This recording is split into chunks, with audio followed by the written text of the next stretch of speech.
UPSC के हिंदी के syllabus में एक और आपका टॉपिक है, वो आपका टॉपिक है अशुद्ध वाक्यों को शुद्ध करना। उस टॉपिक से भी 1 से लेकर 2 प्रश्न आने की पूरी संभावना रहती है। हालांकि आपको बता दें, ये टॉपिक आपको अच्छे से समझना पड़ेगा, अन्यथा अगर आप कहीं से भी चूकते हैं तो ये प्रश्न आपके गलत हो जाएंगे, क्योंकि शब्द के नज़रिए से, व्याकरण के नज़रिए से और पदक्रम के नज़रिए से ये प्रश्न सही किए जाते हैं। अगर कहीं से भी आप चूकते हैं तो आपके प्रश्न गलत हो जाएंगे। जैसे यहाँ पर मैं आपके लिए कुछ प्रश्न लेकर आया हूँ, उन प्रश्नों को आप देखिए और उसी के आधार पर आप थोड़ा सा और प्रश्नों को देखिए, ताकि आपकी जो प्रैक्टिस अच्छे से बनी रहे, आपको पता चल सके कहाँ कहाँ पर गलतियाँ होती हैं, ताकि उन प्रश्नों को आप अच्छे से हल कर सकें।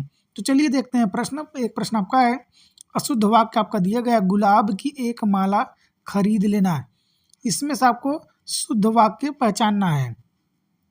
तो पहला आपका गुलाबों की एक माला खरीद लेना, गुलाबों का नहीं मतलब होता, गुलाब की माला होता है, तो ऑप्शन आपका पहला गलत हो जाएगा।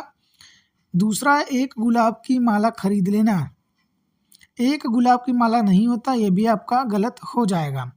तीसरा, गुलाब की माला खरीद लेना, यही आपका सही है। चौथा, माला खरीद लेना गुलाब की, ये पदक्रम के नजरिए से ये आपका गलत है। तो पहले का उत्तर आपका ऑप्शन नंबर सी है।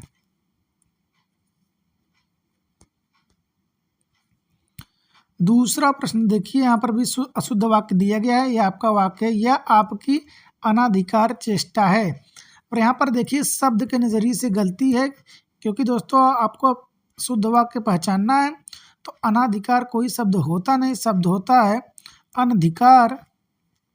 तो इस नज़रिए से आपका जहाँ जहाँ पर अनाधिकार होगा आपका गलत होगा। यह आपकी अनधिकार चेष्टा है। चलिए इस ऑप्शन को रखते हैं, यह आपकी अनधिकार चेष्टा है। इस ऑप्शन को थोड़ा सा ध्यान देखिए। इसके बाद दूसरा, यह अनाधिकार चेष्टा, ये तो आपका गलत है। यह आपकी अनाधिकार चेष्टा, ये भी आपका गलत है। अब देखिए यहाँ पर ध्यान से, यहाँ पर देखिए आपको पकड़ना ये है कि दोनों वाक्य आपको सेम लग रहे होंगे। यह आपकी अनाधिकार चेष्टा है, लेकिन यहाँ पर आपको है और हैं, इन दोनों को समझना पड़ेगा। है आपका यहाँ पर नहीं यूज होगा, तो हैं वाला ऑप्शन गलत होगा। ये ऑप्शन आपका सही है, आपके अनाधिकार चेष्टा है। ऑप्शन नंबर ए आपका राइट हो जाएगा। तो यहाँ पर देखिए थोड़ा सा यहाँ पर डिफरेंस है। अगर इसको भी आप नहीं समझेंगे तो इन प्रश्नों को आप अच्छे से नहीं कर पाएंगे। अब अगला प्रश्न आपका है, यहाँ पर एक अशुद्ध वाक्य दिया गया, बच्चों का कर्तव्य है कि वे पढ़ाई करें। अब आपको शुद्ध वाक्य बतलाना है। पहला है, बच्चों का कर्तव्य है कि वे पढ़ाई करें, यह शुद्ध है। या फिर बच्चों का कर्तव्य है कि वे पढ़ाई करें, ये शुद्ध है। या फिर बच्चों का कर्तव्य है कि वे पढ़ाई करो, ये शुद्ध है। या फिर बच्चे का कर्तव्य है कि वे पढ़ाई करें, तो साफ साफ करो होता नहीं, तो तीसरा गलत है। बच्चे का कर्तव्य, ये भी आपका गलत है। अब बी ऑप्शन और ए ऑप्शन देखिए आप, बच्चों का कर्तव्य है कि वे पढ़ाई करें, यहाँ पर कर दिया गया है, यहाँ पर करे दिया गया है। बच्चों का कर्तव्य है कि वे पढ़ाई करें, तो यहाँ पर देखिए अब आपको करें और करे, यहाँ पर करे नहीं होगा, ऑप्शन नंबर ए आपका गलत हो जाएगा। और यहाँ पर वाक्य में जो अशुद्धि थी वो आपका है। देखिए यहाँ पर है लिखा है होता है, यहाँ पर है यूज नहीं होगा, तो ये भी इसलिए अशुद्ध था। यहाँ पर आपका उत्तर होगा ऑप्शन नंबर बी, बच्चों का कर्तव्य है कि वे पढ़ाई करें। ऑप्शन नंबर आपका बी व राइट है।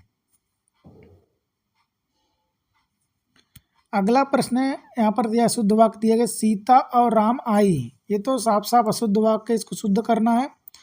इस ऑप्शन में कौन सा ऑप्शन सही है? सीता और राम आया गलत है, सीता और राम आए यही आपका सही है। सीता और राम आई ये भी गलत है, सीता और राम आई ये भी आपका गलत है। ये आपका जो है लिंग के आधार पर आपको सिलेक्ट करना था, तो आई आई नहीं होता, ये आपका गलत हो जाता। आया भी नहीं होता, सीता और राम आए, ऑप्शन नंबर बी इसका राइट है। अगला प्रश्न आपका शुद्ध वाक्य यहाँ पर दिया गया, यह आप यह कंबल पहन लें। यहाँ पर देखिए कंबल पहना नहीं जाता, तो इसको आपको शुद्ध करना है। इसमें से आप ये कंबल ओढ़ लें, एक आपका ऑप्शन है, एक आपका आप ये कंबल पहन लो, ये तो आपका गलत हो जाएगा। यह कंबल आप पहन लो, ये भी आपका गलत है। आप कंबल ओढ़ लीजिए, ये भी आपका गलत है। उत्तर आपका जो होगा आप ये कंबल ओढ़ लें, ऑप्शन नंबर आपका ये जो है ए व राइट है। आप कंबल ओढ़ लें, ये भी आपका गलत है, ऑप्शन नंबर ए इसका राइट है। अब यहाँ पर देखिए आपको कौन सा वाक्य शुद्ध है ये बतलाना है। पहला, बालक छत में खेल रहे हैं, में नहीं होता, छत पर होता है, तो पहला ऑप्शन आपका गलत है। दूसरा, श्वेता मेरे पास दौड़ती हुई आई, ये वाक्य आपका शुद्ध है। तीसरा, एक किताब कहानी की दे दीजिए, एक किताब कहानी की नहीं होता कि एक कहानी की एक किताब दे दीजिए, पद क्रम के नजरिए से ये वाक्य आपका गलत है। आप क्या किताब पढ़ेंगे, ये भी आपका गलत है, क्या आप किताब पढ़ेंगे होता। ऑप्शन नंबर आपका इसमें से बी व राइट है। अगला प्रश्न आपका, इनमें से कौन सा वाक्य अशुद्ध है, तो अशुद्ध वाक्य आपको बताना है। पहला ऑप्शन है हमने बहुत आम खाए, दूसरा इतना तेज क्यों चल रहे हो, तीसरा कितना सुंदर चित्र है यह, और चौथा है ये पत्र किसने लिखे हैं। अब देखिए आपको अशुद्ध वाक्य पकड़ना है।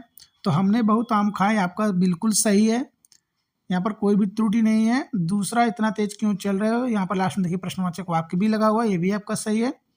तीसरा, कितना सुंदर चित्र है यह, यही ऑप्शन आपका गलत है, क्योंकि ये पद क्रम के नजरिए से बिल्कुल गलत लिखा गया है। आपका जो वाक्य होता, यह चित्र कितना सुंदर है, तो सी ऑप्शन आपका गलत है।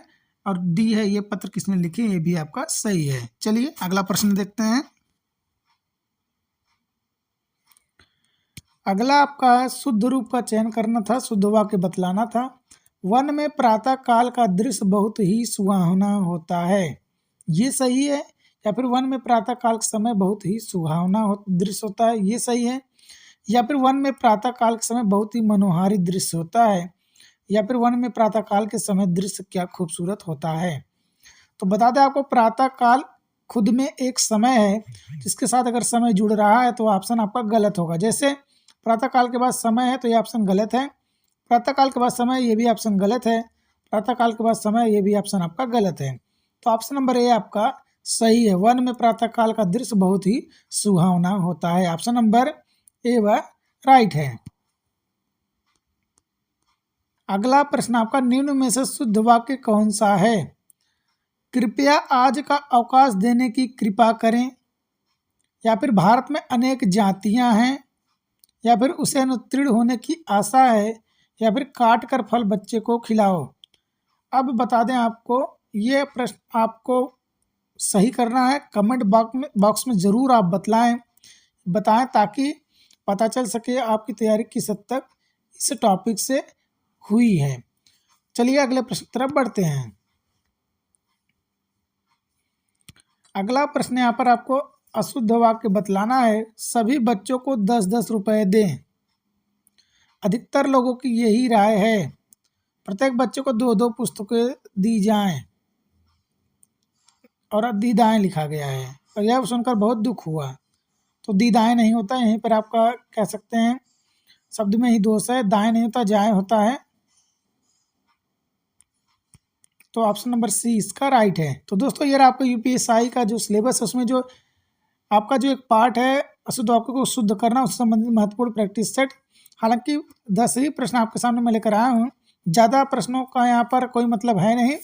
अब इन्हीं 10 प्रश्नों के आधार पर आप कुछ प्रश्नों को देखिए और उनको सही करने की कोशिश करिए, और अगर सही नहीं कर पा रहे तो कहाँ पर गलती कर रहे हैं आप अपनी गलती पकड़िए, उसके बाद आप उन प्रश्नों को आसानी से हल कर सकते हैं।